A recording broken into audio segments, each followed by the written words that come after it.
Hi, and welcome back to another video. If you're new here, my name is Rachel. I have lost 12 stone since 2020, and I am currently on a 28-day reset after Christmas. And yesterday, day one, I recorded an update, told you basically how life has been a bit like war because of my little girl, which I'll go into more in this video. And today I'm going to talk about how plans are kind of changing a little bit. And if that's you, then that is okay.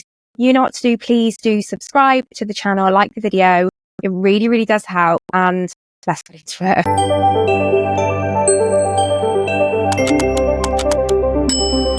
Day two, and things are changing. Yesterday, obviously, I talked about how Pops was not in school because she was having a really hard time. If you're new, I've got a 4-year-old little girl. She is autistic and pretty sure she's also on the PDA profile. So things have been really challenging, and all the plans I had for back to school, back to routine, back to my life have kind of fallen flat on their face. And what that has meant is that being, 100% on the plan that I had originally isn't maybe as possible, and I've had to pivot. And pivoting is fine. And actually, if someone was to say to me, Rach, what's the reason why you think you've been able to maintain your weight loss so well over the years, considering I yo-yo dieted constantly before, it would be that I have become much better at pivoting, and I've become much less stuck in my ideas. So whereas a week ago, it was like, right, 6th of January comes, I'm going to completely go back to just my products, and I'm going to completely, stick to that, and it's going to be great, and I'm going to feel amazing because that's what I did before and it worked fine. Actually, now I'm like, that probably isn't going to work as well because I am an emotional eater. I do eat my emotions a lot of the time. And I know that if I am in a really heightened state of like stress, anxiety, whatever it is, that sometimes being on just products can work amazingly. And I've talked about that at length, especially on podcast. I will link it up in the cards. If you haven't checked out the Let's Chat Girls podcast, you can go and listen and hear a little bit more about that. But actually, where I am at this precise minute in time, I'm able to reflect and realize that probably is not going to be the best. Probably going to run myself into the ground. Probably going to make that stress worse than it needs to be. So what do? Do I chuck it all in and say, do you know what? I'm just going to give up? Or do I pivot and still take part in the challenge that I wanted to do? I want to commit to doing a video every day. I want to commit to taking you along this journey and showing you the realities of it, because there'll be so many people on social media, content creators, weight loss creators that will show you the perfect 28 days. And it's really inspiring, don't get me wrong. Perhaps this is a less so inspiring, who knows? But I'm going to show you what my 28 days look like. And I'm going to get rid of my ego and not let my little voice in my head tell me, well, if it's not perfect, you can't talk about it. Because actually, I know from being a weight loss coach and working with hundreds of women that for a lot of them, they're really struggling as well. So I'm going to take the pressure off, and I'm going to go back to what I do best, which is my 3 litres of water. So I do best. Been struggling with the water a little bit. But 3 litres of water, 2 products, whatever else happens, at least for the next week. And sometimes when you do things like challenges or you set yourself goals, it's important that you can pivot, right? It's important that we can change things if we need to without seeing that change as failure, because that's what so many of us do. And so many of us have done to ourselves in the past, which has kept us stuck in this yo-yo dieting cycle, is that we tell ourselves that if I change a plan, that is inherently meaning I've failed. And all that does is it reinforces that negative mindset that we have. And it means that we stay stuck in that loop, right? We stay stuck forever in feeling like I am just failing. But actually, being able to pivot, being able to change is a strength. Being able to continue forward with something, continue building momentum and positivity in something whilst not being perfect, that is progress, that is success, that is new year, new me all over. Because I probably would have struggled doing that in previous years, right? Like I had a weight loss journey where I was on paper the perfect slimmer. I stuck to the plan. I did it all, blah, blah, blah, blah, blah. Last year, obviously, I had a bit of a wobble with our little girls, dealing with her autism and the stress that brings. Not her, like before anyone misconstrues what I'm saying. She is the absolute light of our lives, love her to pieces. As a parent, I really struggle sometimes with maybe feeling like I'm not doing the best for her. I'm not helping her in the best ways. That's where you get the issue. That's kind of where the guilt and questioning yourself comes in. So had a bit of a regain, went on my reset in September, smashed it again. But when I started that reset in September, I made that promise to myself that it wasn't about being 100%. It was about being able to bring flexibility into my life. Because what I acknowledged is that I still had all or nothing thinking that I had carried with me for a very long time. It was kind of quite insidious. It was kind of it was there in my character. And that's what I wanted to work on. And so I'm continuing with that now. There's a part of my brain, an old part of thinking that wants to all or nothing this again, right? I want to be like, have to be 100%, or there's no point even talking about it.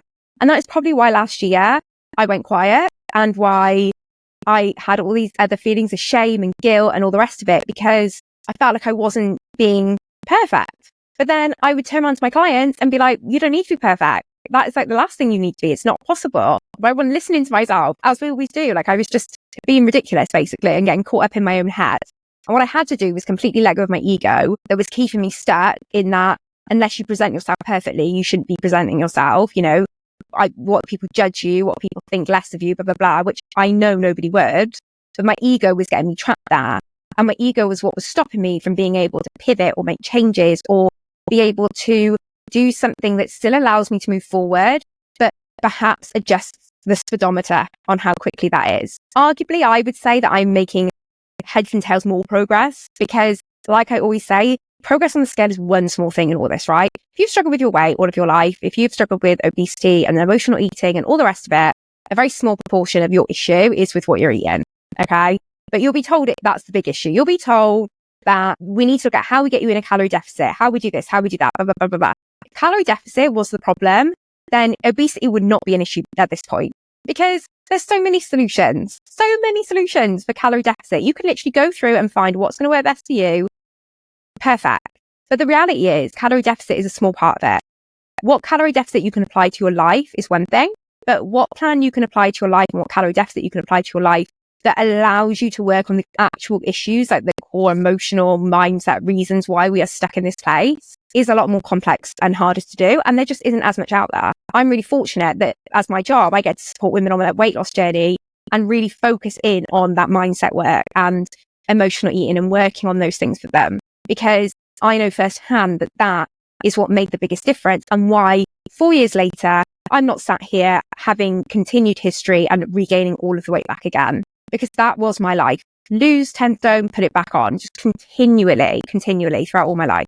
Like, I would hate to think about how much weight I've genuinely lost and then put back on. Like, if I added it all up, it would be insane. So that's why I am owning it and being like, do you know what? The 28 days are changing. The goals are changing. 2 products, 3 litres of water. What happens. Whilst we try and find some sense of routine and normality with Pops. Because at the minute, things are just very up in the air. She's going through a very acute thing with anxiety and refusal for things and just not being in school. And it's really hard, right? It's really, really hard. And I don't want to come on and share everything, because I feel like I want to give her the respect. She cannot give me consent to share her information on the internet. And I'm really aware of that. And so there's that balance, right? Of being able to want to share with you from a parent's perspective, what's difficult, from somebody who struggles with their weight, what's difficult, whilst also respecting her and knowing that what you put on the internet will be there forever. And one day she may watch these videos, and I never want her to think that I've been just giving all of her information out to the world. So there is definitely a balance there to be had.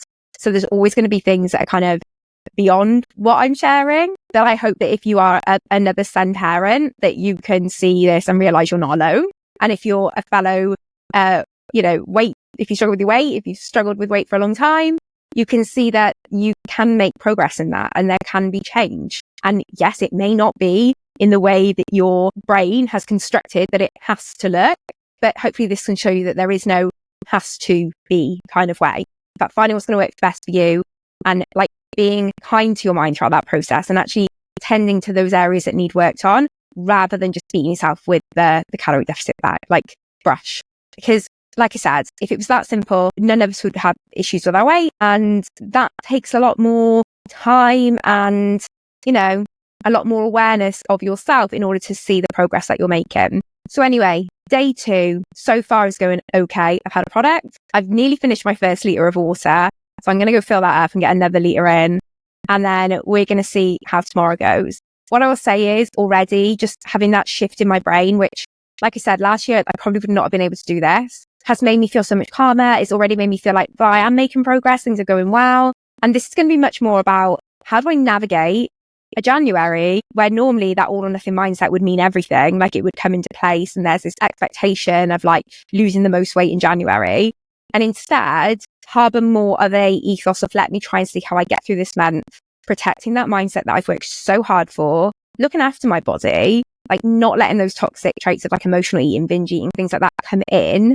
And, use these videos as an opportunity to reflect on the small wins that are happening every day, which is exactly what I say to my clients to do. You have to focus on the small things that are happening so that you can realize that what you're doing is not bringing restriction into your life, but you're actually bringing in more abundance into your life. You're giving yourself more by doing what you're doing. But that is at odds with perhaps the subconscious mind that we have when it comes to this time of year and, everything that we see on social media. So like I say, I hope that if you are on the 28-day challenge and it's going well, and if you need to pivot or you need to change things, do not be ashamed of that. Do not feel shame or guilty or anything like that. Just allow yourself to do what is genuinely going to be best for you. And, if you want to share how your January's going in the comments, please do. Let us know how you're getting on. What wins are you having? What struggles have you come up against? And how are you coping with them? Like building that community is so, so key. And I wouldn't be here today if it wasn't for all of the amazing support that I've had on social media over the last couple of years. Please do share so we can all support each other on this. And I'll be back tomorrow with day 3. Am I going to manage actually like doing 28, 30 days of videos? I don't know. This in itself is like the challenge, but I'm really enjoying it. I'm liking having this time to just come and speak again. Like this is what I started with on social media and it just was really nice to come back to that place. But please, like I said, do subscribe if you're not already. Do like this video, pop the bell on. It sends you notifications when I upload a new video so you do not miss one. There is no real set schedule for when these are going to be uploaded, so definitely click the bell so you know when a new episode has gone live. And do make sure to head over to my other socials so that you can follow on there as well for other little bits and bobs along the way. But until tomorrow, I'll see you in a bit. Bye.